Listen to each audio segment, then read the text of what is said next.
Hey, Google, heads or tails? It landed on heads.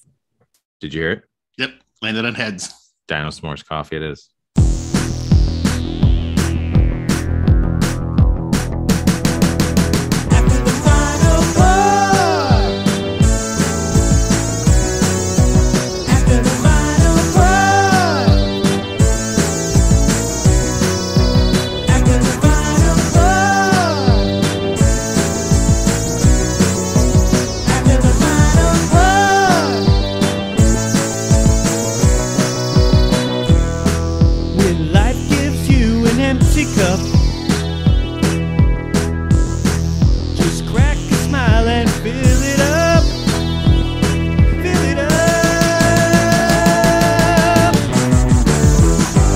Welcome to After the Final Pour, brought to you by The Malting Hour. I am one of your hosts, Tony Gullick, joined always with Brandon Winninger.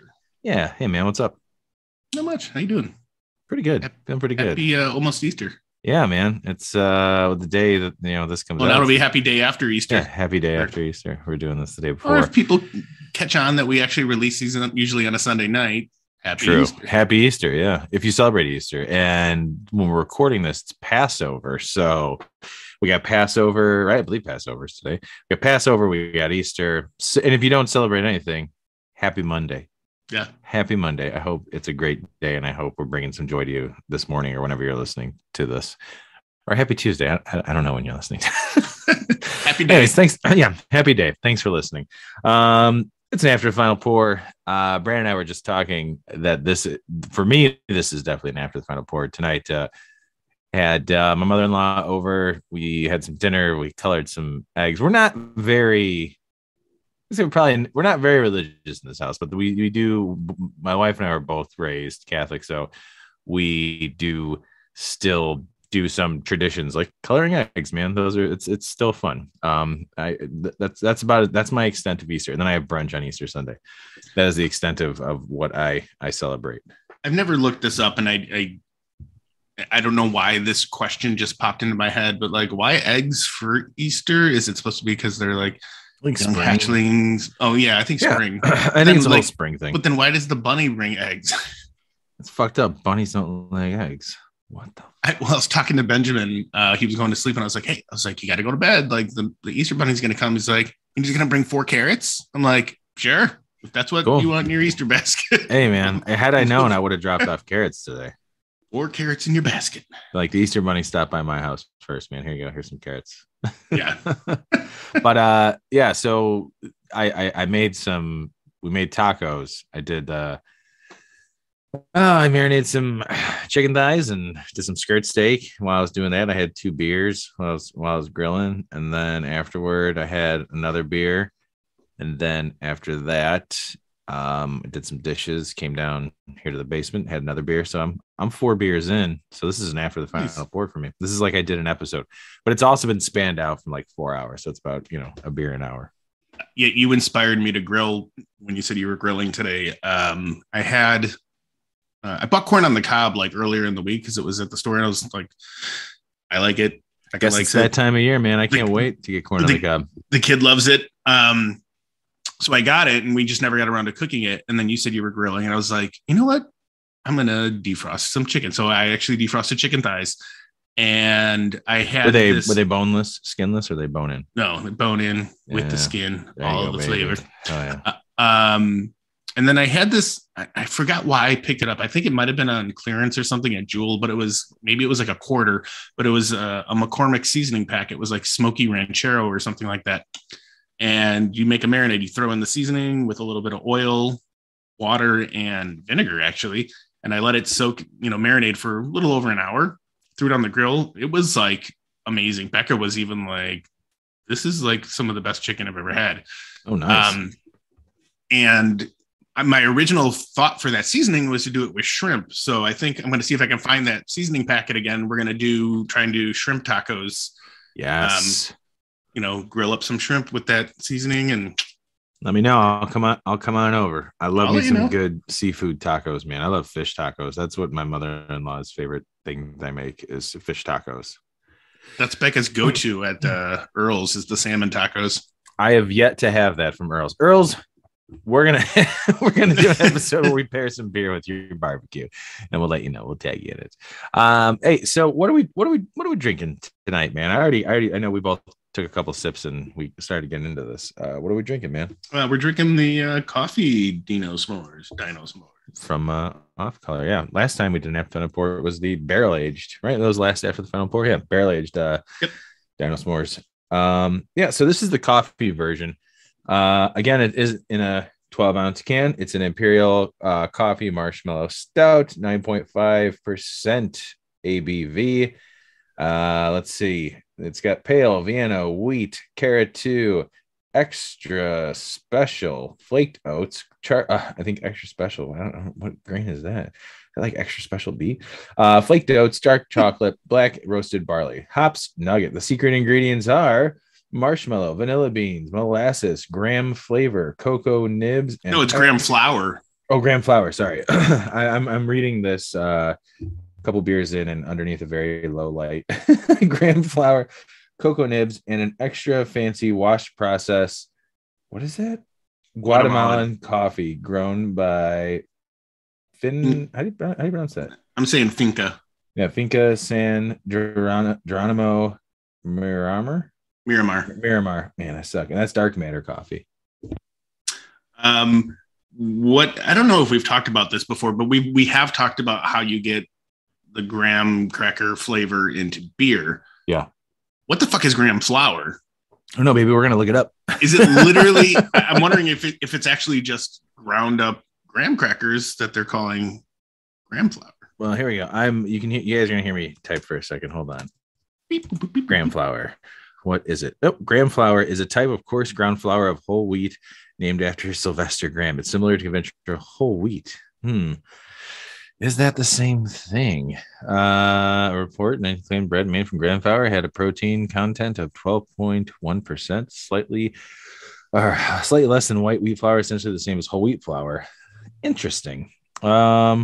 Yeah, I don't know if that's it. Could be it. See how that, but I like just the way it's described. I don't see why it would be used. It doesn't make sense why it would be used because there's nothing. Or maybe Google graham flour in beer. Graham flour adds a nutty, toasted, sweet flavor to baked goods along with a hearty texture. The flavor is likely most familiar in graham crackers. That is graham flour. So I guess that's where it comes from, man. Yeah. Interesting. Okay, well, now we answered that. I'm glad we looked that up before we started talking on this episode. Well, whoops. It's all fact finding. We're taking people through the process of how we figure this shit out. How do we figure everything out? We Google it. Yeah. So what are your thoughts on this so far? I like it. So here's my question. Is yours cold? Yes, mine is cold. I took mine out of the cellar. Yeah. So what do you, how, what are your, excuse me, everybody, I'm breathing and clearing my throat so much in the mic. I'm getting a lot of, it's very coffee forward. Yes. And I think that's what they're going for. I'm getting that subtle sweetness, probably from the marshmallow. I would have to attribute it some of this nuttiness that I'm kind of getting, probably from the graham flour. And I guess aroma wise, it smells. I don't notice the coffee that much in the aroma. I'm getting more of chocolate. I'm getting more of a sweetness, some malt body. But there's coffee beers that I'll have, and there's a hint of coffee, but it's not overwhelming for me. So the flavor profile being heavy coffee for me it was shocking because I'm like, it didn't smell that heavy coffee. So. Yeah, I don't get. I've said this before. Sorry if you guys hear a dog barking. It's Jeff's dog. Damn it, Jeff. So I remember having coffee Dino Smores in the past, and what I get from this is the aroma. All right, Brady, you just stop barking. I don't know if it's coming through, but it's definitely coming through. If you guys can hear, it's a goddamn dog. So, what I get, the aroma is like there are certain stouts where I say there's like this tinny aluminum metal type of aroma, and I get that from certain stouts. I think that comes from certain grains. I'm wondering if it's chocolate. I don't get it from the stout that we make. I don't get it from the stouts, other sweet stouts, but straight up stout, like an imperial stout like this, I do get it from. I think I get that from Half Acre stouts as well. I don't know what it is. I don't particularly care for the aroma. Personally, flavor wise, it is, I kind of get the same thing, but then there's this blanket of coffee that comes over it and this dark chocolate. I'm missing the marshmallow, I'm missing the graham cracker, and I'm missing vanilla.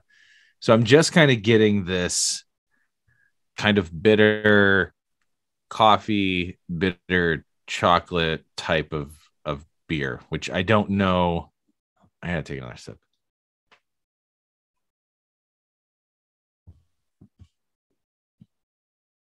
Yeah, I don't really care for it too much. I don't hate it. Yeah. But the regular Dino Smores and the barrel aged Dino Smores to me are just really, really good. Like even the regular Dino Smores, I get a little bit of that astringent kind of roasty, burnt, almost like this. My brain says metallic. I know what you're talking about though.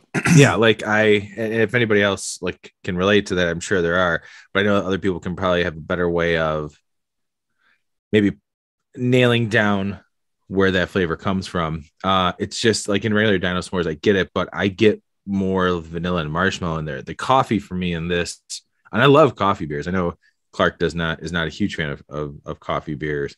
But the coffee kind of like almost acts like when you're baking and you use vanilla, and vanilla like makes everything else pop in what you're baking. You know, like you add vanilla to bring out all the other flavors. The coffee is doing the same thing, but almost the opposite way for me, where it's almost making that astringent, bitter, almost metallic type flavor pop even more for me.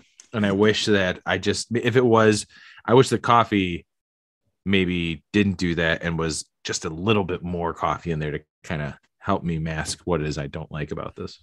I think the coffee, I feel like I get this out of a lot of coffee beers, that tinniness that you're talking about, that seems to be kind of a little bit more enhanced through here.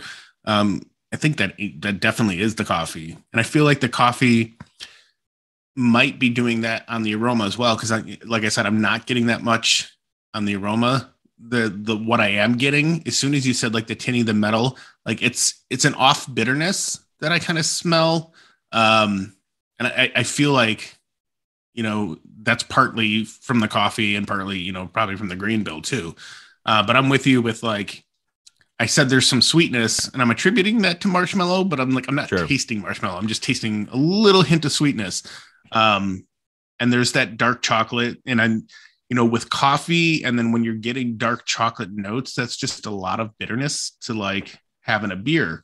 Do I hate this beer? God, no. I definitely don't hate it. Like, if you know, if I'm not gonna not drink it. Like, no. if when it comes out, I'll keep trying. Not now, obviously. I'm gonna keep drinking it. But I'm each year I think I have it every year, and I don't know. It's just not. It's not my favorite version of the Dino S'mores. Agreed. I mean, just because the affinity for barrel aged beers, I would put the barrel aged version first, regular second, and this one obviously third. Yeah, I'm with you on there as well. And I would never turn any of these. I would never turn this down. Absolutely not. I would actually. I'd like to have this on tap and not in a can. I mean, you know what's one thing that I did kind of notice, and this is, you know, just kind of racking my brain back to when we had the barrel aged version. And it's probably definitely attributed to the body. But what I'm missing in here, when you're going to be a s'more stout, I don't want a super, super thick pastry stout, but I want it to have a little more body than this does. Yeah, I think that's what I'm kind of missing from this as well. This comes off as just a coffee stout to me. And that's not, I mean, it's not a bad thing. I think a lot of people out there. It's an okay coffee stout. Yeah. Yeah. I'm sure a lot of people love this variant, especially people who like coffee beers. And I do. They like have to. They keep beers making it. a So. lot. Yeah.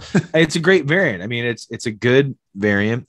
And just being honest, it's just not one that I particularly care for. Not a bad beer, just not for me. Yeah, I honestly, and I think, because if I remember correctly, regular Dino Smores and the barrel age version have a bit more body. And I feel like we're losing that because they're blending it with coffee. That could be the reason. And I don't know how the can says that they wash process Guatemalan coffee grown.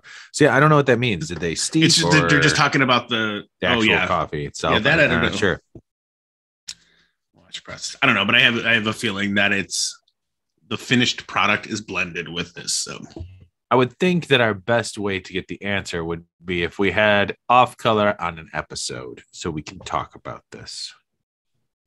And here we have nobody is here. That would be a great segue into someone from off color being on this episode. Especially after I don't reach out for this beer. I'm going to reach out to my contact again and be like, do you just want to be on you're the office manager? Sure. Or the tap room manager or something? You're something. Come on. I don't know her official title, but just come on. Well, funnily enough, by the way, anytime you're not the only person who uses it. Is funnily a word? Is that a real word? Fun. I think it's funny enough. I could be wrong. I'm not saying that to call you out because you're not the only person. I think Clark has used it before, and I never thought. I'm not sure if funnily is a word. Is it? Holy shit! Funnily, in this strange and amusing way, you talk funnily. It just sounds so weird. All right, well, shame on me for questioning you, Brandon. I'm a piece of shit, and I apologize. I was looking up. Kind of going for my day job, I was looking up like office spaces or co-working spaces just to get out of the house and go and do stuff. You can come to my house and work with Laura. I didn't realize Rachel Beer Goggles. She goes to Guild Row all the time. It's basically a co-working space. Nice. It's where she had her pints and pies and all that. Oh, right. So I was like, and they have day passes. So I think I'm going to get a day. They have a bar in there and they have a cafe and they serve food. It's all adding up. So I'm like, Beer Goggles. Rachel has. Now we know what she goes. Yeah. Now we know what she. So they do monthly memberships, but then they also do day passes. So I might get a day pass and go there and check it out. It is right near Off Color. So maybe for my lunch break, I could walk over to Off Color and be like, hey, hop on over to the Mousetrap, baby. Here's my business card. Yeah, we've got business cards now, guys. Just so you know, we've evolved. We're kind of a big deal. Well, two of us business cards. Those other guys, Dan and Clark, you guys, you'll get cards at some point, probably greeting cards. Yeah, you'll get from your loved ones. Not from us. We don't greet at all. That's a lie. We're sending out Christmas cards all the time. Yeah. So overall, I would say that I agree with you. Having a love of barrel aged beers is just kind of, it sucks because I really do feel like that knocks out the other versions for me. You know what I mean? I just really enjoy the barrel aged version so much more. Oh yeah. That would be number one for me. And regular is also very good. I look forward to it every year. See, I now that I'm going back, there was one year, I don't know, it was my birthday. Maybe it was my birthday right before the pandemic in 2019. You bought me, I think, a 4-pack of when they did 16-ounce cans of this. And I remember knocking them back and enjoying them. So maybe it's just my taste has changed. Like I said, I don't hate this. It's just not for me. Yeah. Yeah. And my thing is I'm back and forth with coffee stouts in general. And I think a lot of it actually has to do with the coffee that's put in there. I have to really enjoy that coffee for, something to make sense. So when Clint does a beer with, percolator and they use some kind of blend, percolator's got good. good coffee, and Clint makes good beer, so that just makes sense. I mean, I'm not knocking Dark Matter, but it's whatever the coffee was that they used, because even going back to Bourbon County, like coffee, like the regular coffees, I didn't like all of them every year. And I found some of those to be watery. Yeah, it was a barrel-aged beer, but it was blended with coffee or however they did it. And it just, none of those always, few of those knocked me out of the park, Yeah. And I feel the same way. There are certain coffee beers that just kind of stand out more than others. And we had certain years going back to, I think, episode 2 or 3 of this podcast, that when we did the other Bourbon County blowout, where we literally had a bunch of different aged Bourbon Counties, there were some that people tasted green pepper and some that didn't taste it.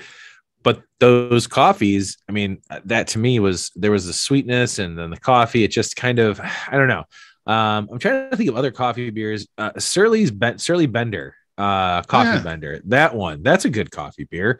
Who else does coffee? Well, there was like the Coffee Eugene Porter. Yeah. Oh yeah. Coffee Eugene Porter. There we go. I mean, that's so good. Does KBS have coffee in it? Yeah. KBS has coffee in it.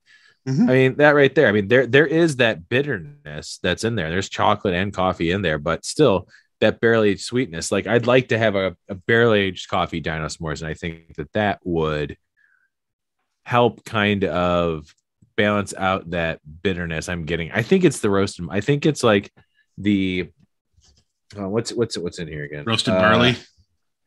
I think it's or the black, because it says black, and I'm assuming it's black patent. Roasted barley and black patent, I think, are also just kind of, I mean, they bring a bitterness to the beer. And you and I, with our stout, we don't use if I'm not mistaken, I think our malts aren't as bitter, because when you roast a malt, you're going to get an astringency from it, because it's like you're cooking it, and it almost gets to the point where it's burnt. So obviously there's going to be that. And in fact, there's debittered roasted malts out there, so that you can still get that roasty flavor without the bitterness. And that's the type of, I think those beers that use that, or use the right amount, it's just kind of, I don't know, that's just my jam right there. Agreed. Just not into the bitterness so much. And then Nugget is just a bittering hop. So you get the bitterness from that, you get the bitterness from the malts, and then you get the bitterness from coffee. I feel like all of that just kind of the recipe for bitterness. Yeah. In my bitterness review of this beer. Overall, I will say, if I'm rating this out of a 5, like we've been doing lately, I'm going to give it a 3.25. And that's just because I like the barrel age and regular so much more. It's not a bad beer. I don't think it's, I'm not going to pass on it, but I'm not also going to run out and grab a 4-pack of it right now. Yeah, I think I would go between 3.25 and 3.5. What would have been an interesting experiment would be if we were doing these like as a side by side together, the barrel aged and the coffee, and doing a regular QV at the end. Or even that, having all 3 of the regular coffee and barrel aged to go through it and work our way like from a regular to coffee to barrel age. And I think that might be a better approach to this. But for people who enjoy stouts that kind of have that, dark bitter, I mean, it is like it's like a dark cocoa, but not like, what was it? Oh, the Goose Island Phase 3, If I'm a Bird. Yep. Was that the one we had, If I'm a Bird? Yeah. Because there's the 2. If I'm a bird, then you're a bird. I think we had the goose one. Yeah. That one, I mean, that was like, like I said, I think it's like a baker's wet dream of a beer, of just having like dark cocoa and strawberry and cream and this richness of it, and it being, still delicious and not overly sweet. And that chocolate bitterness is just, it's so nice. There's a lot of beers out there where that, like you even said, with Percolator and Lake Effect, which, just so everybody knows, we tried doing it after the Final Four with that beer, and we had technical difficulties, and we just had to enjoy the beer instead. It's a very good beer, and that beer poured like a glass of Coca-Cola. We were very surprised how light it was. But the barrel and the coffee were very nice, and they played very nice together. They just worked very well together. I still can't get over how like thin that was. Not in a bad way. Not in a bad way. I mean, I don't want to say not in a bad way. Like I'm not knocking it in any means, but when what was the ABV on it? Was it like 13 or 14%? Yeah, it's very high. It was almost like a brown ale. Yeah, it was like an Imperial brown ale more than like an Imperial stout. And then I'm like thinking in my head, I'm like, was that the ABV before you added the coffee? Like, and how much coffee did you add? Yeah, exactly. Because it was a very delicious beer, but it did not drink like something that was that high in ABV. No, not at all. It was good, but very kind of thin. Yeah. So overall, not a bad beer, just not for me. I'm sure there's plenty of people who will disagree and plenty of people out there who will agree on how I feel about this. But I will say this: every year, I will probably drink it again. I think next year we should specifically plan to do all three. We'll do an episode around it. That's a good idea. I like it. Now I feel like when we flip the coin, we should have went with tails.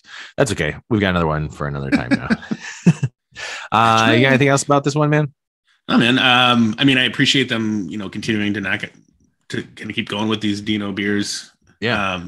Because they're delicious. So yeah, I mean, they keep making them for a reason. So, and I would be sad to see them go, and I don't think it's going to go anytime soon. So, maybe next year's will be different. Maybe each year, maybe they use different coffees each year. Maybe that's why I'm maybe just this year I don't care for the coffee that was used. So, we'll see.